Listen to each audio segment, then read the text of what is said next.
More reactions have trailed the words that came out of a southeastern former governor and present senator.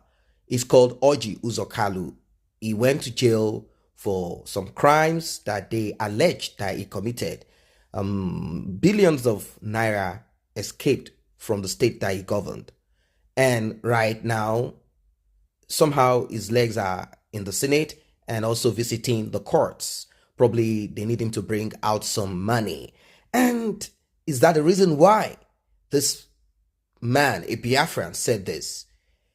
He said, Eastern Security Network, ESN, attack on FULAN1 men. I, Orji Kalu, will pay 100 million naira compensation for the death of their cows. Now, we know that there are saboteurs and there are people who do not buy into the idea of Biafra.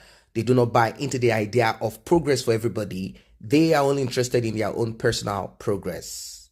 It's quite unfortunate. Many of them are pushing and struggling to get into the position that will allow them to steal more. And that is the presidency that is being targeted. That at least if I do not end up to be president, at least I will have a good standing somewhere here and there. Let us see how we can betray and allow those people murder some of our people, come into the farms, pillage the farms, invade the farms, rape, steal, kill, and destroy. After all, that is what we do too.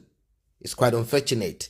Now, if you could recall the proposed security outfit, the security outfit back then that was being discussed, and eventually people thought that the security outfit will come. I'm talking about governors in the southeast of Nigeria now coming together, creating a security outfit. Now, those talks disappeared as none of them could agree.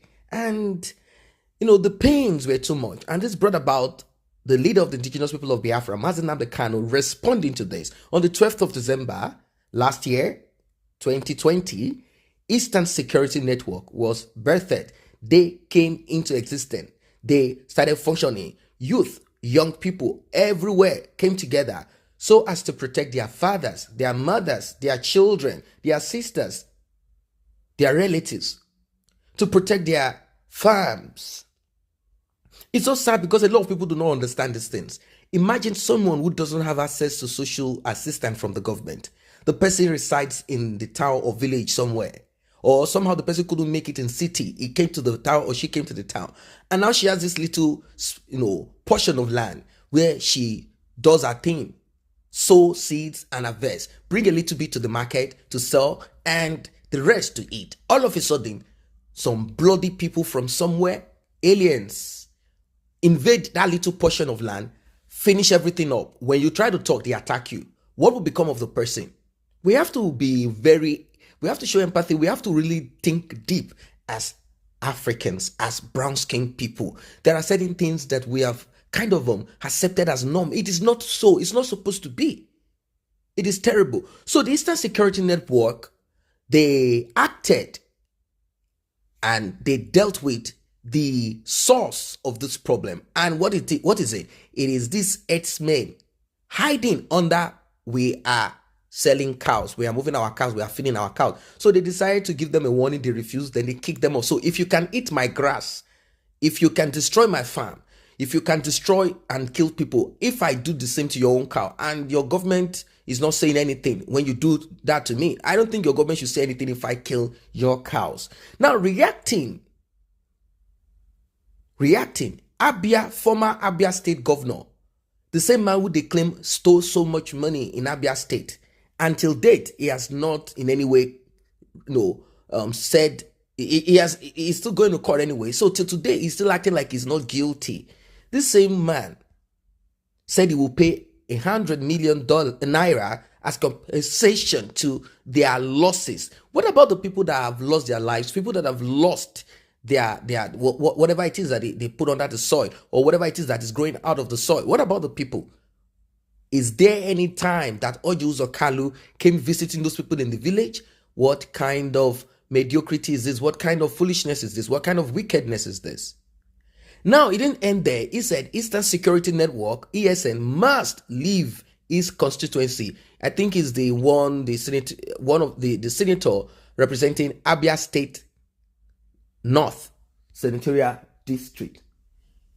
Now, Orji Kalu pledged to pay Fulani herdsmen over 100 million naira as compensation to what he claimed happened to them. Now, Eastern Security Network is not going to sit down and allow anybody go into their farms and do any of this rubbish. It's not possible. Now, I'm going to go through the comments. That's why I said at the beginning that a lot of reactions here and there. People are very upset. Someone say, how much have you paid for those of your kinsmen and constituents killed by the same Fulani? That is the first question. How many? Now, you know that the Nigerian thing is about religion, culture, tradition that are stupid. I'm talking about way of life that does not make sense. I'm talking about certain things that should be abolished, like this grazing. They say it's a cultural practice. It's a way of life. Someone said Orji Kalu is one of the problems the Igbos have. He stole the entire treasury of Abia State and thinks he will get away with it by enslaving himself. Mr. Richman, how many bowls have you sung for your community? You know you are speaking for yourself alone. We have many prodigal sons in Igbo land. God will save us from these ends. You do not have people, farmlands, and hands over to. You do not take people's farmland and hand them over to herdsmen. The cows do not belong to the peasants who are herders and criminals, but to the criminals who are high up there in the north of Nigeria. Someone said this is why Igbos will ever remain slaves to the Fulanis. In fact, from today, any Igbo man or woman that failed to support Biafra struggle should be identified and dealt with. So many comments. When I say comment, a lot. Someone say Orji Kalu is a big minus to the Igbo people. Here is a man whom his people gave money to lead them in Abia State for 8 years, after which he took him. After that, he went to the Senate. Now he's biting the fingers that helped him, that fed him. Now, the thing is this. When you look at the background of many of these criminals, people have turned to saboteurs and criminals. Many of them didn't come from rich homes. Many of them came from very, very humble background. But they end up to become what you see. That is it. You would have thought, someone that went through hardship, once the person is able to get something, will be able to look back at how but to them, no. It's as if, thank God I've escaped poverty. Let them be, let them suffer. Let me oppress them more. It's my own time to shine. Thank God for what he has done for me. That is their mindset. They do not have that thought that if I had gone through this hardship, there is a purpose for it and I've been able to achieve. There is a purpose. I'm not saying achieve by stealing. I should be able to do good. I should be able to give back to the society. They do not think that way. Someone say, how many millions have you paid to the families of people killed by Fulanis? You are deceiving yourself. We are not going to vote for you in that presidential election that you are going, because you are a saboteur. And I hope people keep tab of people like this. Someone said this warning coming from Senator Orji Kalu to M0N Kanu is a warning and a threat to the struggle of the entire Igbo nation. I urge Igbo youth to rise as a matter of urgency and flush out every of these bad eggs. So many comments trailing this. People are still angry and upset because this is not going away. Once someone is threatening M0N Kanu, threatening IPOB, threatening Eastern Security Network, and saying, I'm going to empower them with 100 million naira or more. You know what it is? The money has already gone to Meeti Allah. The money has already gone to Magban. The money has already gone there. It doesn't cost them anything. They transfer. All he needs to do is to just call and the money goes there. They don't do bank to bank transfer. It is cash. They have places where they keep money. That's why he as a senator, is calling 100 billion naira that he's going to pay that to Fulani people. Pay that to invaders. Pay that to people who are kidnappers. Pay that to people who have destroyed farm. Now, we're not trying to kind of paint a particular tribe wrong. The problem is that 90% of these Fulanis are in support of what is happening. None of them speak against the crime. None of them speak against this practice. This is a cake practice of taking cows here and there. That is why people have ended up saying Fulani herdsmen. It's as simple as that. It is as simple as that. Someone say, I beg, Mr. Governor, paying them out of your own money that you worked for or from taxpayers' money. This is a huge crime against humanity. So this guy is just trying to pay his way out and to kind of act like a slave that he is. So maybe we get a soft landing. He won't be prosecuted that much or something. Or he's doing this so that they will see him as someone who embraces the North, so that they might give him the slot and he will end up becoming the president of Nigeria.